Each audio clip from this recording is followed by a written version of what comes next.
Sean here from Score Tennis Academy, and wow, 3 episodes already. What's happening? Time flies. And this one is probably going to be my favorite in building the champions playground. This one's very special to me.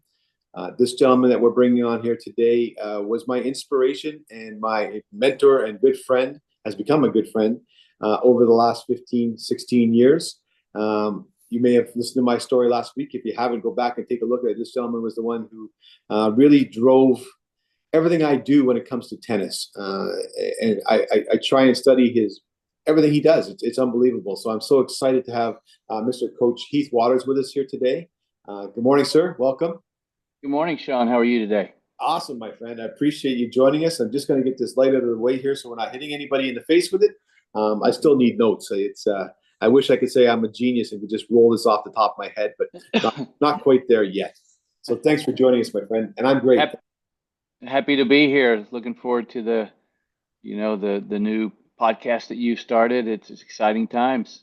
It is exciting times. And I'm really looking forward to the information that we'll be able to share here this morning or today to the audience around what we're bringing to the table at the Champions Playground, what we're building first in Rockland and hopefully in many, many more locations around the globe, eventually in a systematized manner. So really looking forward to what you're going to share here today and get an understanding. But maybe before we dive into the nuts and bolts, I would love for the audience to hear from you, kind of your background, your being, your where you started, where you are today, kind of give them the Heath Waters story as quickly as possible. I don't want to say quickly. Take your time. Sorry. Enjoy. But just some of the story. I really appreciate it. Great. Yeah. So, it all started when I was young. Tennis was probably the last sport I picked up, and probably the most challenging because it was later. I started at 12 years old, so I was a little late getting into the tennis world. Compared to all the other sports I was playing. And anyways, I fell in love with it because it was quite challenging and ended up getting a college scholarship and then blew out my knee last year of college and got into coaching. And from there, and the rest is history. I fell in love with player development.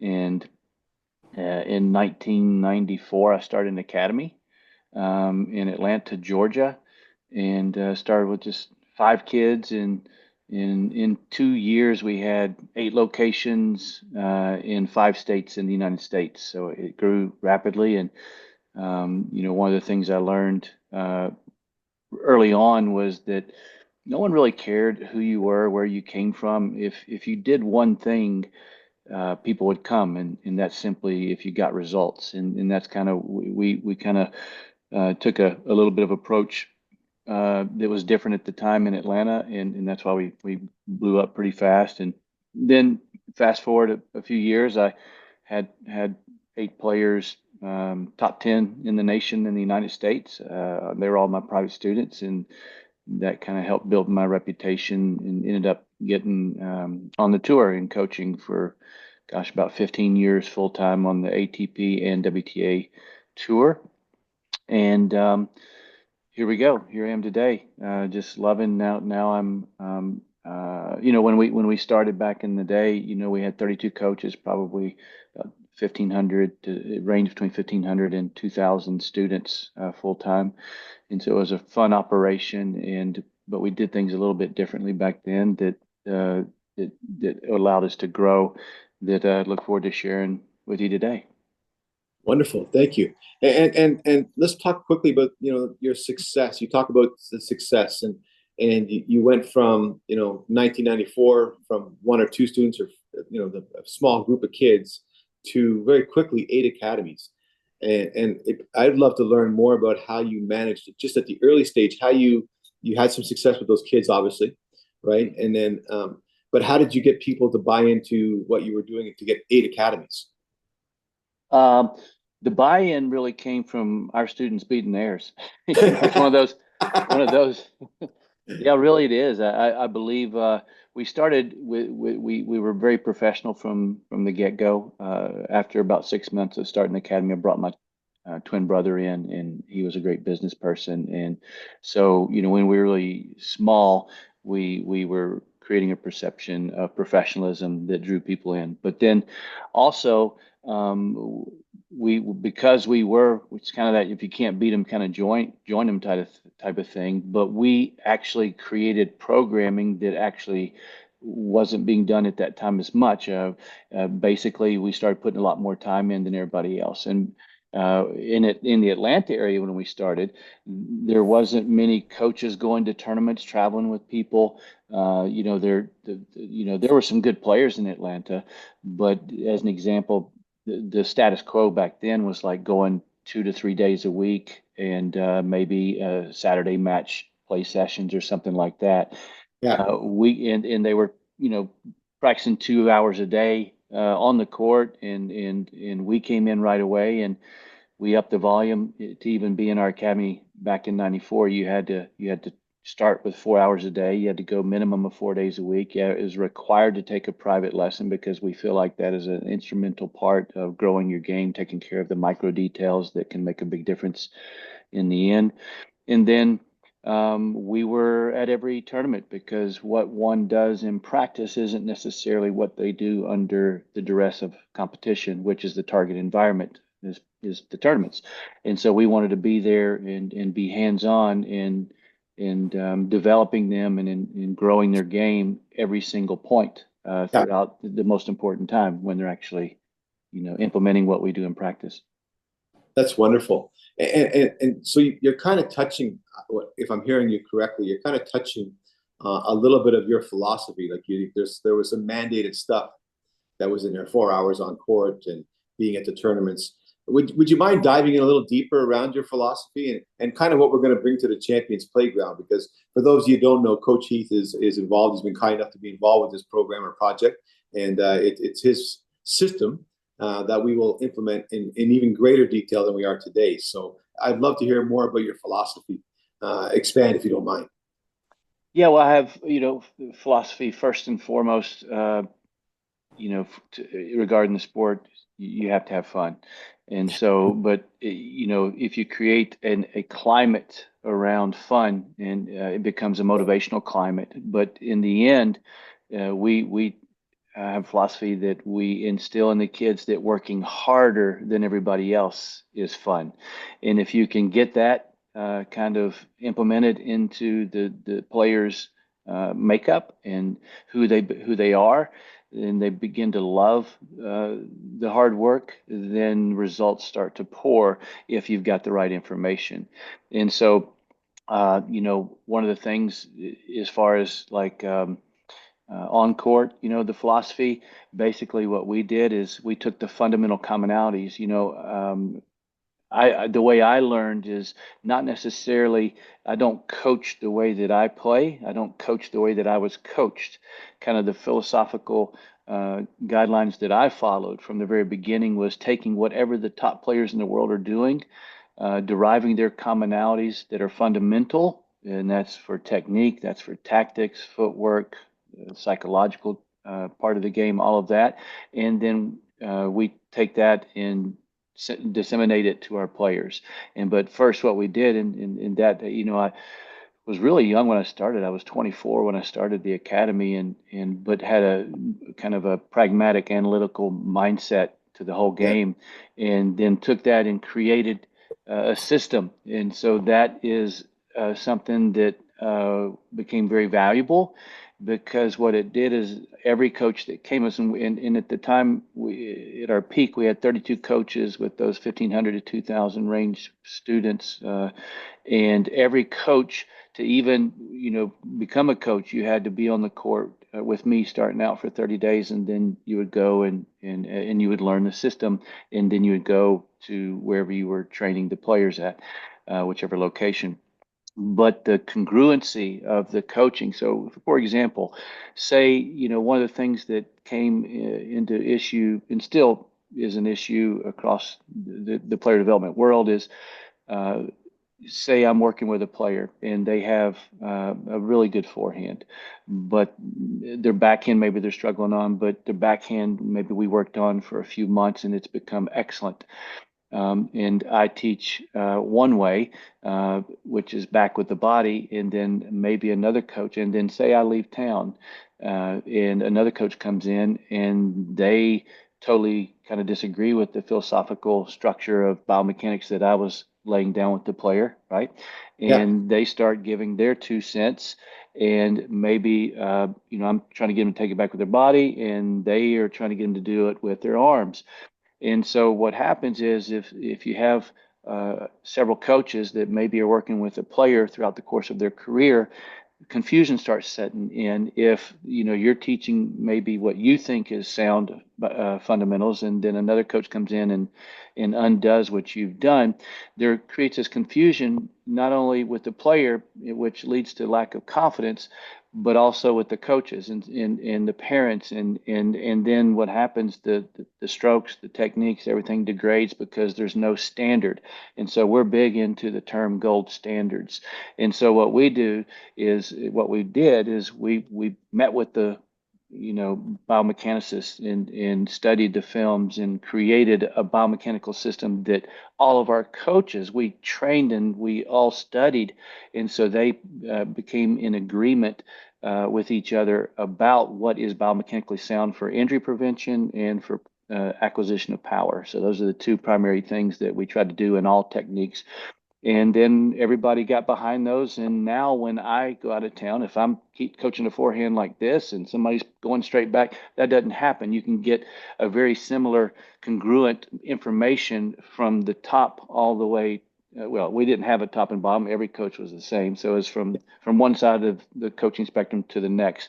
Every coach had different personalities and stuff like that, and which is great. But everybody was agreeing on the techniques. And the same thing, with the psychological development and the tactical development, what wins. And so we basically that's basically the core of the philosophy is taking those fundamental commonalities and applying it through every part of the business, on court and off court. That's wonderful, that could be quite challenging sometimes, to get the students to buy in when they've been somewhere else and they come over to you, and right. But it's all standardized, and I love it. And I know just from myself personally, I didn't get the opportunity to stay with you for 30 days in a row, but I did spend quite a bit of time with you when my son was training early on. And then you had a wonderful website in Virtual Tennis Academy, and at the time you had a full course on there. And I remember going through all the courses and doing it diligently and studying all, because I didn't have a tennis background, right? And when I came up to you and said, "Would you teach me what you're doing?" You put me on this course, and we did this stuff, and I did this stuff, and I did the work, and I was able to replicate what you, to the best of my ability, what you were teaching. And so I had no other way of thinking, right? It was all, okay, well, this is what you have to do. This is what, and it's, and from a guy who didn't play coaches, your system allowed me, who would never coach tennis or play tennis really before, your system allowed me to take 13 different kids and get them to the national level. 2 kids played at the future level, right? And one girl who I did not have the responsibility to bring her up in the juniors, but through the philosophy and the psychological development, she went from like 1,000 in the world to, I think in doubles it was like 350, and in singles 600 or something. So again, didn't want to work on her serve. But other than that, yeah, but right. But it was, but the system allowed me to do that. It was, and it's wonderful, and I can't wait till we can dig in deeper down here, and it's going to be awesome. So, you talked about the mental aspect of the game, and the mental philosophy in your system. I'd love to dig in a little bit more on that one, and just get a better understanding of what you mean by it, how you think it's going to benefit our kids, and maybe a parent listening here today could say, "Oh, that's interesting."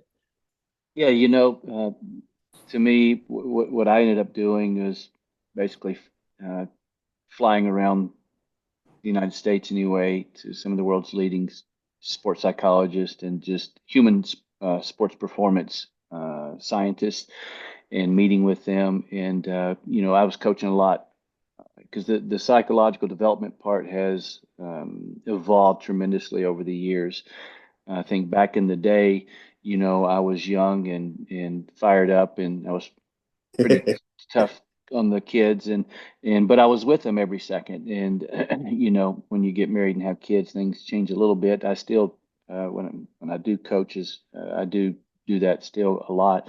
But the whole point is back then, it was a philosophy through instinct, and then I wanted to learn how I did, because when I did that, uh, uh, the academy, within 6 years, I had those 8 kids, top 10 in the United States, and three of them were top 10 in the world in the juniors at one point at the same time, and it was kind of contagious. Winning was contagious, and I was wanting to figure out, okay, what was the sauce that led to this? What was it the singer or the song? And Yeah. and so my heart and mind led me to believe it was more the song rather than the singer, and then the people, like, with through that first run through, even to this day, there's, my private students have had almost 100 professional titles on the tour. And so the philosophy itself, as far as the psychological development, the beginning was more rude and crude, and but the tactics and and what I learned is that a lot of the principles that I was applying to get those results with the kids was psychologically based. There had been proven there was commonalities in that. And so I went and figured out what those were. That's what led me to fly around and meet with, like, Dr. Carol Dweck and those types, the growth mindset, and I studied a lot of Dr. Seligman's work and started applying all of this stuff. And he's the father of learned optimism, top Yeah. three most touted psychologists in this last century by his peers. Things like this, Dr. Erickson on the 10,000 hour rule, this type of stuff. I went and met with him, and I wanted to, because I wanted to figure out how to disseminate it in a systematical way, and from the very beginning, because it's simple as this for parents out there that are listening, um, input's output. And so what parents don't understand is that every word that you say to your child has an impact on their life, in the way they think. And then the surrounding influencers, whoever is surrounding this kid, is very impactful. So to their mindset, and how they think, what they think, and so if you're mindful of that, I mean, just like the Serena and Venus Williams dad, he really didn't let him around a lot of people that he didn't vet, per se. And so, because he wanted to kind of manage what was going into their head. If a reporter said something that wasn't going with his philosophy, that he was trying to basically get them to believe that they could conquer the world, of which they Yeah. did, Yeah. he didn't want them to be exposed to that. And not saying you have to be, so rigid like that, but the whole point is, how do you facilitate, I call it a champion's mindset, and what does that look like? And so, so from the very beginning, I wanted to, when our coaches are on the court, every word that comes out of their mouth is based on the growth mindset, based on the learned optimism, how, based on learning how to change your story to turn it to something that benefits you, learning how to control the thoughts in your head, learning how to eliminate or quiet the voices in your head that lead to poor performance. And that takes, what people don't understand, to me, quite often in the development world, and it's not that they don't understand it. They in theory, it makes sense. Hey, why can't I make my shots when I get nervous? Why can't I execute under pressure? These type of things. In what happens is, in tennis, like on a forehand, you can easily see the improvement. If today you show up and you can do 10 forehands in a row into the court, and then tomorrow you get there and you try again, and and you get to 11, well, you improved. You went from 10 to 11. Yeah. And so, and it's because it's something physical and something you can tangibly see. But if you go and you want to improve the mind here, it's difficult to gauge that, because you really can't see the mind. You can't see, what am I improving in my what? Because people can't see your thoughts. And Yeah. so to the way Sometimes you can. I guess if you're cracking that racket, right, they can see the end result of those thoughts, right? Yeah. And so, for me, what it's all about is, I believe that if you get everybody, all the parents, if the parents become educated, so if you really want your players to reach the highest levels. Basically, the parent's job to me is to feed them the right information and then learn how to, as a parent, to take the mental handcuffs off of the kid so that actually what the coaches are training them can flow out of them and pour like a faucet that's wide open. And what happens most of the time, that faucet is just totally closed because the kids feeling pressure from home, instead of focusing on fun first. As an example, little things like this that I learned through, rapidly. When our kids were doing, incredibly, when I had the academy, um, and they were winning a lot of national titles, we would go, as an example, we took 35 kids from Atlanta, Georgia out to Tucson, Arizona. And we went there a few years in a row. And back then, there was it's called the Copper Bowl National Yeah. Tournament in America. And one of the biggest things that the kids loved, instead of just going there and we had those 35 kids, and of course, every kid, what kid doesn't want to win? Every kid Of wants to course. win. Yeah.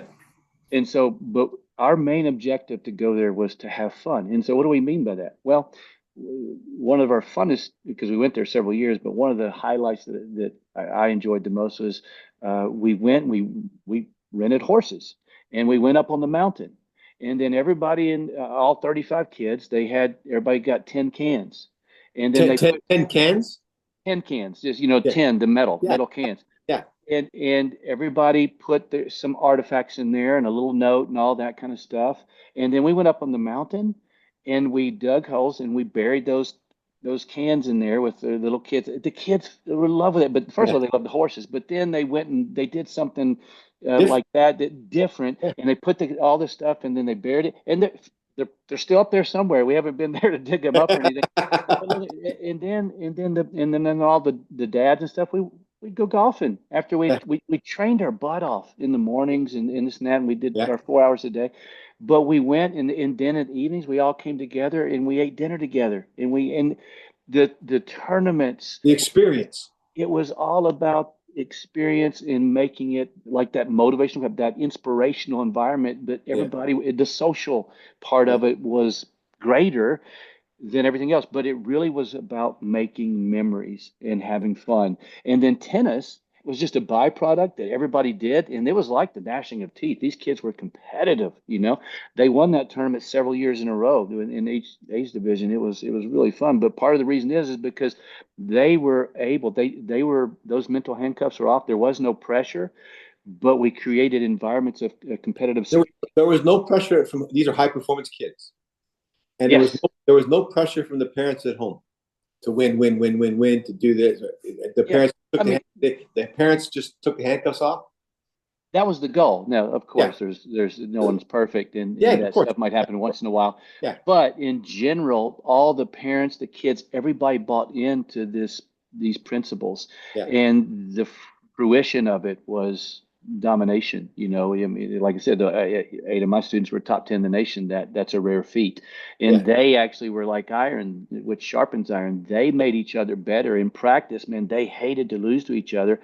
But then off the court, they were best friends, having fun, doing all these Yeah. fun things. And Yeah. but we were intentional about creating this environment that led to motivation. It led to social positivism and fun. And if Yeah. it's not fun first, because we worked harder than everybody, I mean, we it was very difficult training regimen, but they learned to love that, and they were so excited about all the fun stuff that basically they were not tricked into doing it, but it was pretty cool.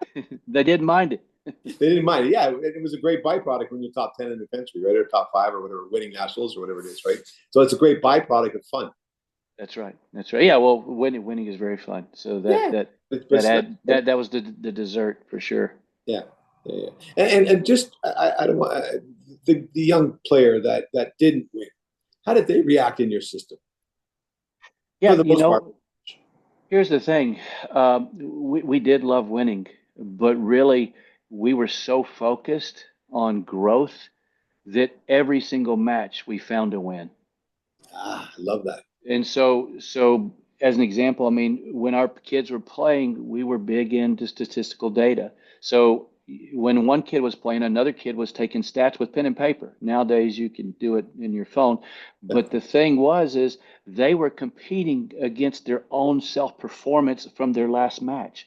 It was more, tried to really work hard to take away the social comparison and make it about self-comparison. And Yeah, because really what matters, yes, in the end, you want your goals to win the title if you're playing the of tournament, course. right? But you also have a win. If you ask the question, if you answer it in a positive way, and if you can work hard to do this, am I better today than I was yesterday? And so stats don't lie. Video doesn't lie. We videoed most of every match.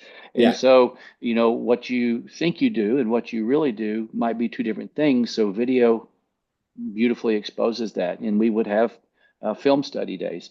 And so on Mondays when we get back. And so that was beautiful. But the stats, heck, if I had 10 errors the previous match, and I have 8 errors this match, the kids would get excited about that. to win. Yeah, Yeah, I mean, we would go as far as an example, just of learning how to take the player's mind and put it on what equals success. yeah, And really, if you can, let go of the outcome. Most parents struggle because all they care about is the W, yeah. the win. And what happens is the kids feel this, and then here's a perfect example of today's world in sports, not just tennis, but we'll use tennis as an example. The kid just played a match, and it was a heartbreaking match. They lost it. They're coming off the court. They got about 100 yards to go from the court to the tournament desk or back to their car, wherever they're headed. They got their tennis bag. They're walking around, and there's a big line of parents and kids going on the court, and they're passing in. What's the first thing after they had lost the match, they're walking down that sidewalk, and a kid and a parent is passing them by, and they get a question asked to them. What's the first question do you think most of these kids are asking the player who just came off the court? Did you win? Did you win?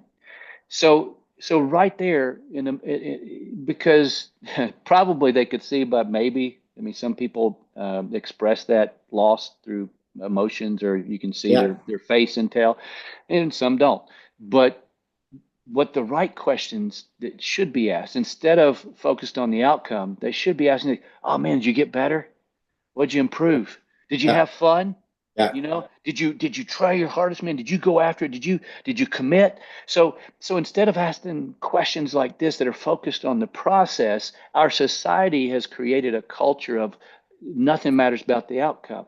yeah. Instead of, and we didn't allow that stuff. We didn't in the academy. We didn't allow when our kids came. You weren't allowed to. You were only allowed to ask questions about the process rather than about the outcome.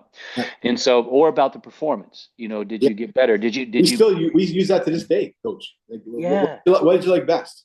yeah, yeah, yeah. If we could go practice right now, what would you want to work on?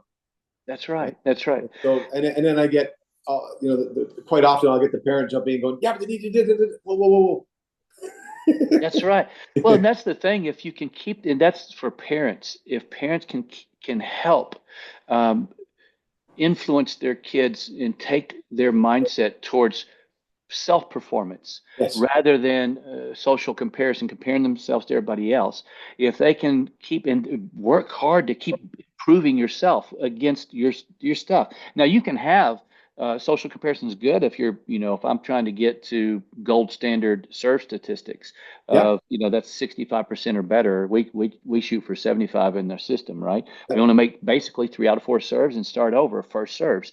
But why is that? Because that's the gold standard on the pro tour.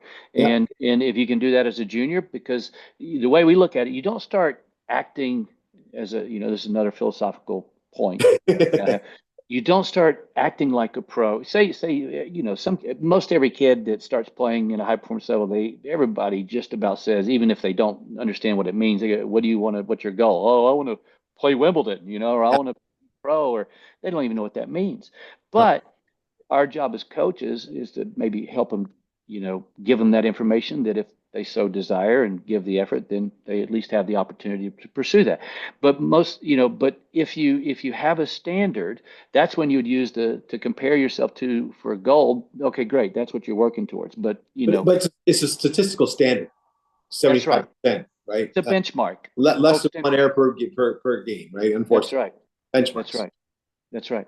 Yeah, But if the parent can sit there and keep and help support and create an environment at home where they're more focused on self-growth rather than comparing and making them feel bad because they didn't win, that's when people go like this. That's when my players, catapulted to the top of the United States. And yeah. so that's a tough discipline and mindset for a lot of parents to wrestle with. But It's important, and I'm glad we're showing it here today because yeah, one of the big things that I know I want to accomplish, and I thank you for being part of this, is to provide the even the kids who come in for summer camp. You know what I mhm, mean? And that's going to be a big part of the business, right?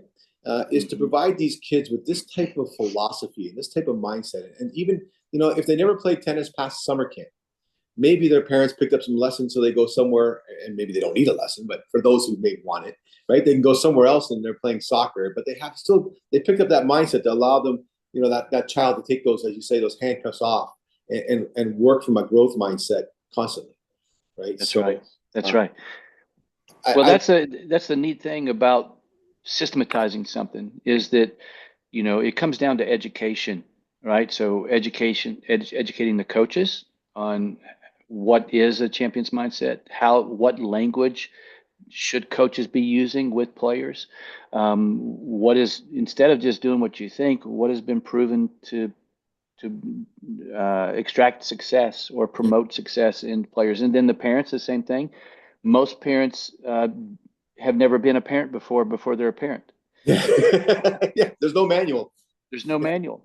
So educating themselves and what's cool is we take it upon ourselves to educate our parents. That's one of the biggest things. And the parents are a critical part of the player's development. And so the more they take it upon themselves to learn the psychological part of performance, and the further their kids can go. And that's the way I look at it. Now, some kids, there might be a world beater. It Yeah, doesn't matter who they are coached by, it doesn't matter who they play with, they're just going to the top because yeah, there's something innate. But that's one in a million. You know what I'm saying? But what we did is we took average athletes and they went to the top. And yeah. that's what's exciting is because you can manufacture with information. Even I don't, if you take, even if you look at the Pro Tour, I do not think that Rafa Nadal by far is or was one of the best physical natural athletes in the world. I think Federer, if you take just athletes, I think Monfils Oh my God, you could do a 360 dunk in basketball and do yeah. tweeners, and he can do things with the ball that a lot of the other tour players couldn't. But he's never won a Grand Slam. Nadal, who was right-handed and actually was trained to be left-handed, he's a good athlete, but he's not like Federer, who's just fluid like a ballerina out there, Yeah. just can do magical things with the racket. He worked his mind and his work ethic and heart maybe better than anybody in history, or I would say Up there. close. Yeah. I would put him and Djokovic and these types are the best in history with that. And so, that's what I love is how can you give those who are not the world beater athletes an opportunity to be like a Rafael Nadal? Yeah. And yeah, so every part of the entire environment is critical or very important.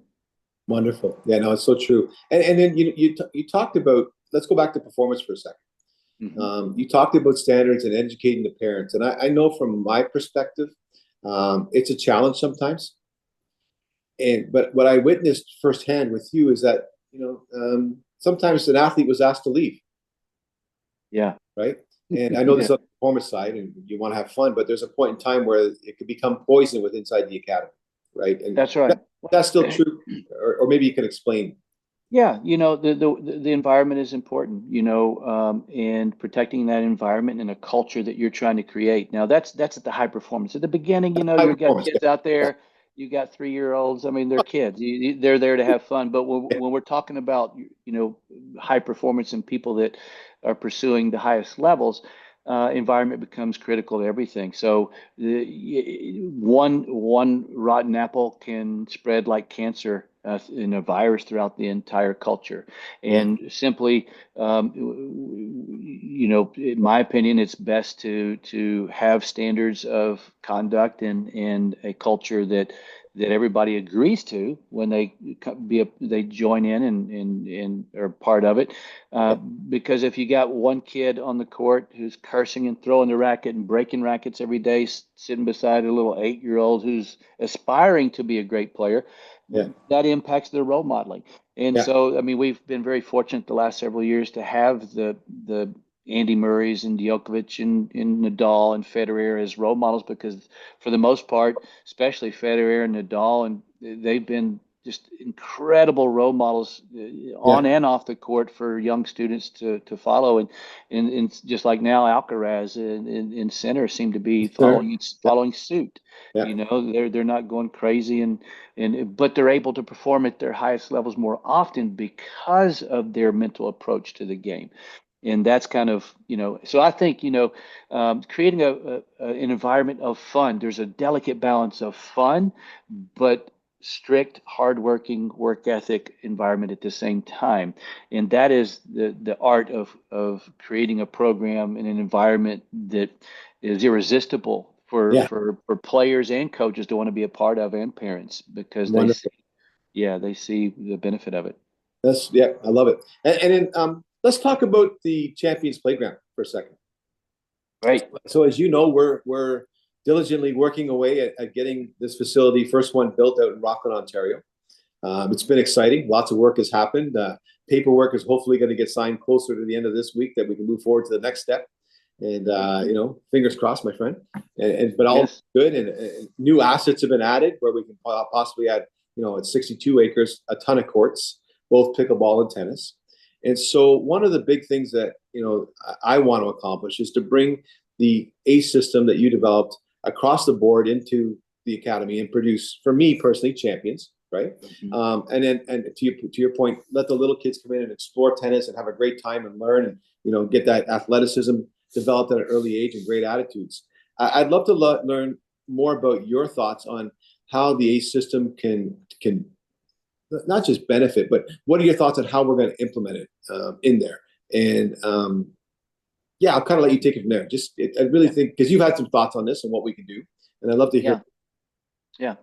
So first of all, the way I look at it anyway, philosophically again, I don't believe that coaches necessarily can make champions. I believe that coaches and programs can create environments and give the right information that are conducive for incubating champions and creating this environment where all surrounding influencers are on the same page and on the mission of facilitating greatness through everyday actions. And so that is what we are bringing there is a systematical approach. We're creating an environment that's an incubator. And from the very first day you walk in all the way to the tour level, everything is intentional. And so I believe that if the coaches and the players are on the same page and the parents are on the same page, everybody's supporting it, and this is what is different. Now, having a system, like I said, we have everything that is done is basically there's benchmarks. It's gold standard stuff, right? So when you're talking about techniques, as an example, you know, um, most people go out and they just hit balls cross court all day or this and that, but they don't have purpose. And so what we do, well, how do you know your technique's getting better? Well, we put you beside the best players in the world, frame by frame. And again, for as an example, if I'm teaching a technical lesson, the first thing I'll do, say I got a student for the first time, they say, "Oh, I want to be, the best in the world. I don't have the best forehand in the world." So what I would do, right now, probably today, the best forehand in the world is maybe Alcaraz, and so I have a video of Alcaraz on my phone or on the computer. And I just watch them hit, and I said, okay, well, that doesn't look anything like Alcaraz, but they said they want to be, they want to beat Alcaraz one day. So what I do is I just show them Alcaraz. So 89% of all people are visual learners, and they learn through observation. So without me coaching a lot, because a lot of times people can overcoach, right? Yeah. I just show them the video, and I said, and what I do is direct attention to the preparation, to the hitting zone, to the endings, and just get them to do that first if they just wanted to learn great technique, right? And it's amazing in a matter of minutes because these little kids, they're visual learners. I mean, that's how they learn how to do everything. When they're 2 years old, they learn how to walk from watching all this stuff from observation. And so they also learn bad habits from observation. So you want to. True. So the key is to have gold standard models in every area, and we would show them that technique, and then that you'll see the transformation and of them just starting to do it on their own. See what they can do on their own just by looking, and then the coach will just gradually give 10% information, 15%, and just nudge them along, and they go further faster with this kind of mindset. Well, that's all across the world. That's the same kind of philosophy, but it's systematized. So every court at the score academy will have video cameras filming the practices, filming the matches, filming the technique. There'll be ball machines, so you can go out there and hit. It takes 5,000 repetitions to create a motor engram, 40,000 repetitions to become world class at something. Well, 5,000 to undo something. So if you have, a technique like this on a forehand or something, Yeah. and you can't hit it over the net where you want it, maybe you can hit it over the net, but it doesn't go where you want it. Well, you're going to have to undo the motor programs that you've learned and replace them with the right technique. That takes 5,000 just to undo a bad habit. Yeah. So the key is from the very beginning is develop the good habits from the get-go. So envision this, you've got ball machines on all these courts. And why do you have a ball machine? Well, the ball machine feeds at the same spot, and the coach can be on the same side as the player, and the coach can adjust it. You can show them the video, say do that. The coach can adjust all the technique, and then the kid gets rep after rep. If they're struggling, the coach can pull them out and work with them individually, show them some more gold standard technique that they're working towards, and Yeah. they can more reps. Instead of most coaches sit there and talk half the time, we want them hitting reps after reps after reps, getting the time in. And then we take them from this is when we're talking about system. You got the technical part, which would you got ball machines starting out and feeding too. There'll be some feeding in there and hand toss depending on their level, right? And then Right. you go and then you've got basically stations. So the next stations after you're doing the technique would be the footwork station. And the footwork might be on ball machines too. But then the next stations would be live ball. So there's Yeah. no ball machines. You got to take all the stuff that you've done with your technique and you got to apply it with the real human across the court with you, hitting maybe 10 cross court forehands or 10 cross court backhands. And you're taking this systematic approach and you're putting this into the development from the ground up, uh, moving from one progression to the next. Yeah. And that's kind of what's going to be coming to Canada. Yes. And I think the ultimate goal is to dominate That's right. Yeah, it's and real. have fun. It goes And have fun. have fun first, and then just like we said in the beginning. I mean, if you're doing these things, you're going to get results, and you will eventually. Uh, if you're applying yourself 100%, you will do really well. You'll go to the highest levels, which that's like I said, you can't make a pro player, even though, I have, I don't know, 14 different players, 100, maybe 101 titles now on the tour, 32 gold balls in the United States, and that was And in for a Canada, what does that mean in Canada? Is that national championships? Gold I ball? th gold ball is the USTA national title championships. That, They're the Grand Slams of junior yeah. tennis in Yeah. America. Yeah. That's We right. don't have it here. So it's a national Yeah. champion. Yeah. Awesome. Yeah, so national championships, and so but to get those, and those my students got those in about a 6 year window, and then I moved on to coach on the tour for many years. But that the reason that they were able to do that is because of the environment, because of the application of the information. And look, you can't make the champions. They had the heart. The parents were supportive. Yeah. It was fun. It was everything was magical when I was doing that full time. And so, anyways, that's why I'm excited is because there's not a lot of opportunity for these type of things throughout the world, really, in the United States. One of the things I can say as an example, when my son was younger, we took him over. And my wife was, she was 33 in the world on the tour, and I coached her for many years as well.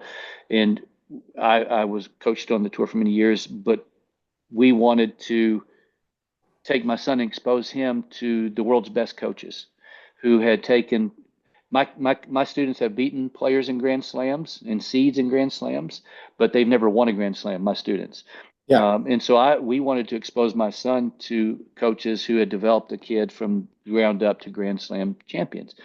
And so we got very fortunate, and we wanted one-on-one private time if we could do it. And he was top 10 in the United States at the time when he was young. He was in the 12s, and we went over to Europe and got very fortunate and got to work with Luis Bergera, who his son Sergio won the French Open back-to-back years, beating Jim Courier, and we got to work well. And he's the head of the Spanish Tennis Federation, but we got several days of private lessons with him, and that was so enlightening. And then Jeffrey Porta, got to work with him, who had developed Carlos Moya, who went to number one in the world and won the French Open as well. And then we got very fortunate to work with Tony Nadal, which is Rafa's coach, 20 plus Grand Slams, and got one-on-one time with him. And one of the things I can say, just as an educational thing for coaches, and then also for parents who are looking for coaching for their kid, the difference to me, one of the primary differences to me is,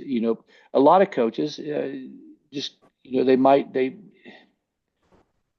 get up in the morning, 7 a.m. They go on the court, and they work their butt off all day long for 12 hours and go home at 7 p.m. And they don't have their time, or they don't make time. And then they eat dinner with their family, watch a little TV, sports, or this or that, say night, and go to bed, get up and do it all over again. They're kind of trapped in that coach rat race. Yeah. But they don't necessarily have the time. It's not necessarily their fault. They're trying to survive sometimes and make a living, put food on the table and this and that, but they don't have a chance to do their due diligence. And that means study the game and master their craft. Yeah. And so for coaches, I encourage you to work less, master your craft, and charge more. Be able to do that. Number two point.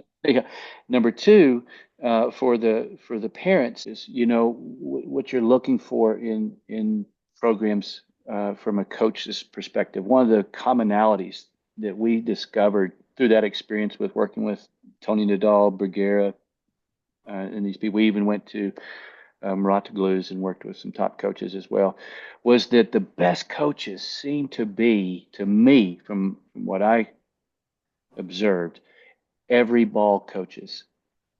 And now there's an art to knowing when to say things and when to not say things, let a player breathe. But if a kid really wants to be good, if they go, the whole practice and they're working with a coach and all you hear is good shot, good shot, good shot, good shot, good shot, and that's it.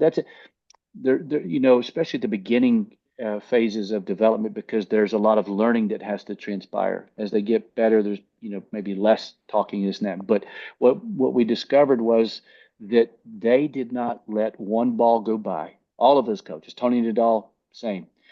They didn't let one ball go by that wasn't scrutinized.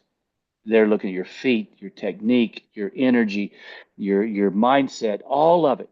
They know exactly what they want to see, and they're trying to mold this player to look like this, and we call it the gold standard. Yeah. And so if a coach, just so you parents out there, if they're not an every ball coach, now of course there's sometimes you might not say something because you're letting the kid practice what you learn, but when you're working on stuff, every rep that goes by that you're doing wrong, you're creating a bad habit. So coaches, the best coaches in the world, they don't let you do anything wrong.